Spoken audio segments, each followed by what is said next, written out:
আসসালামু আলাইকুম। আশা করি আপনারা যে যেখানে আছেন সবাই অনেক অনেক ভালো আছেন, সুস্থ আছেন। আজ আর একটা নতুন ভিডিও নিয়ে চলে এসেছি।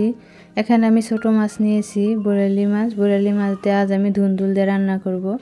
এখানে ধুন্দুল কেটে নিচ্ছি, ছিলে নিচ্ছি। ছোট মাছ কিন্তু কাটা ধোয়া সব হয়ে গেছে। এখন আমি তরকারি কাটতে বসছি। আমার ভিডিওটা প্রথম থেকে শেষ পর্যন্ত দেখার জন্য আপনাদেরকে অনুরোধ রইল।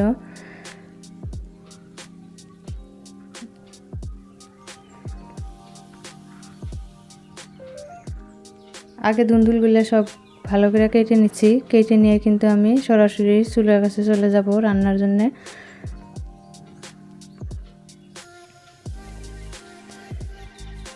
ধুন্দুলের সঙ্গে কিন্তু আমি কাঁঠাল বিচি দিব। কাঁঠাল বিচি আর ধুন্দুল দিয়ে ছোটো মাছ দিয়ে খাইতে কিন্তু অনেক ভালো লাগে। সেই জন্য আজ আমি কাঁঠাল বিচি একসঙ্গে দিয়ে রান্না করব।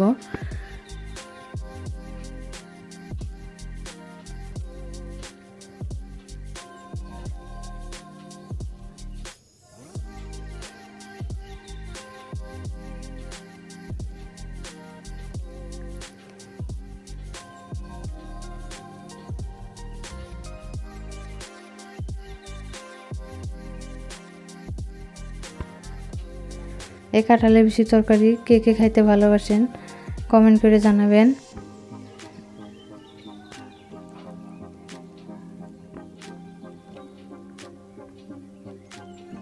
একে একে আমি কাঁঠাল বিচিগুলো সব কেটে নিচ্ছি। কেটে ধুয়ে কিন্তু আমি রেডি করে নেব।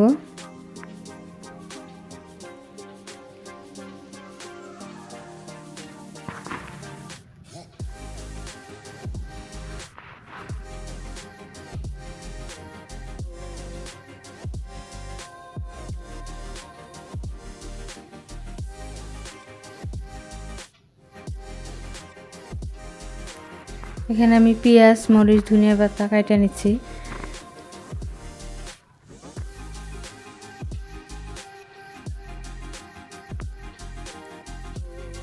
এখন আমি মাছগুলা মেখে বসিয়ে দিব। মাছের মধ্যে দিয়ে দিলাম 2 চামচের মতো মরিচ গুঁড়া, 1 চামচ লবণ, 1 চামচের থেকে অল্প কম জিরা ধনিয়া গুঁড়া, 1 চামচ হলুদ গুঁড়া, অল্প একটু মিঠা তেল দিয়ে দিলাম। আর থেতো করা রসুন দিয়ে দিয়েছি। দিয়ে একসঙ্গে মাছগুলা হালকা করে মেখে নিচ্ছি। মাছ মেখে রান্না করলে আমার বেশি ভালো লাগে, সেজন্য মেখে বসায় দেব।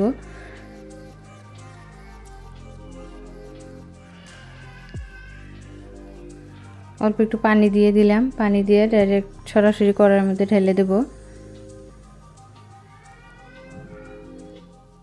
এদিকে দেখেন কাঁঠাল বিচি ধুয়ে নিয়েছি, ধুন্দুলও ধুয়ে নিয়েছি। কাঁঠাল বিচির মধ্যে কিন্তু আমি 1 চামচ হলুদ গুঁড়া দিয়ে দিলাম, 1 চামচ জিরা ধনিয়া গুঁড়া, 1 চামচ লবণ,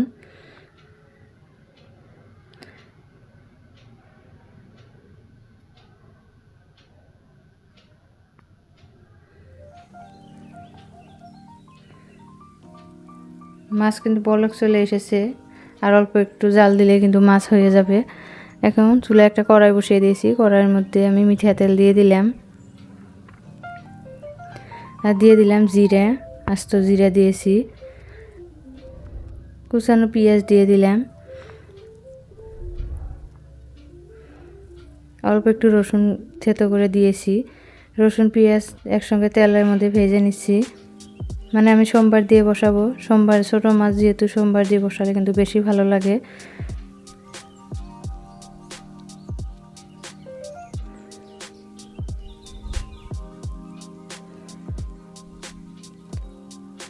কাঁচামরিচ দিয়ে দিলাম। কাঁচামরিচ দিয়ে তেলের সঙ্গে ভেজে নেব। যেহেতু আমি তরকারি রান্না করব কাঁচামরিচ দিয়ে, আর মাছের মধ্যে আমি শুকনো মরিচের গুঁড়া দিয়েছি। এখন কাঁঠাল বিচির সঙ্গে সব মশলা একসঙ্গে দিয়ে আমি ডাইরেক্ট কড়াইয়ের মধ্যে ঢেলে দিলাম। ঢেলে দিয়ে অল্প একটু পানি দিয়ে কষিয়ে নিচ্ছি।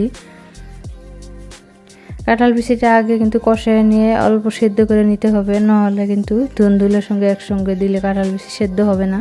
যেহেতু ধুন্দুল কমলা একদম পানি বস্তু, অল্প টাইম লাগে রান্না করা করতে। আর কাঁঠাল বিচিটা কিন্তু শক্ত শক্ত থাকার কারণে কিন্তু কাঁঠালের গুটিটা আগে আমি কষিয়ে নেব, সিদ্ধ করে নিব, তারপরে কিন্তু আমি ধুন্দুল দিয়ে দেব।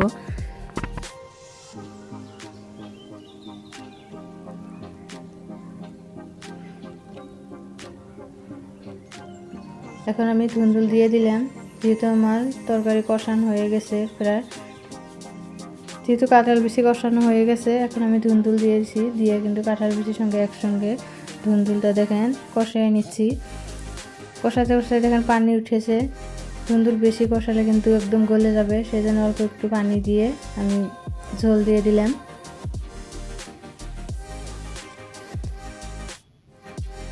দিয়ে দিলাম ধনিয়া পাতা, 10 মিনিট জাল করে নিয়েছি, তারপরে কিন্তু আমি ধনিয়া পাতাগুলো দিয়ে দিলাম। দিয়ে আগে যে মাছ জাল দিয়ে রাখছি, জাল দিয়ে মাছ আমি তরকারির মধ্যে দিয়ে দিলাম। যেহেতু ছোটো মাছের তরকারি, ধুন্দুলের তরকারি রান্না করাতে কিন্তু আর বেশি সময় লাগে না, অল্প একটু সময় হাতে থাকলে কিন্তু ছোটো মাছের তরকারি রান্না করে খাওয়া যায়।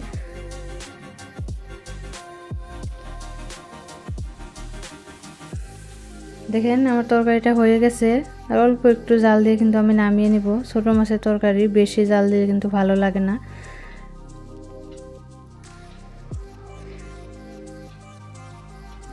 তরকারি পুরোপুরি রান্না শেষ, একবার আপনাদেরকে দেখাই দিচ্ছি। আমার ভিডিওটা যদি আপনাদের একটু ভালো লেগে থাকে প্লিজ লাইক কমেন্ট শেয়ার করে দিবেন। নতুন বন্ধু হলে আমার চ্যানেলটাকে সাবস্ক্রাইব করে দিবেন, প্লিজ সাবস্ক্রাইব করে দিবেন, বেল আইকনটি বাজিয়ে দিবেন। সবাই অনেক অনেক ভালো থাকেন, সুস্থ থাকেন। আসসালামু আলাইকুম।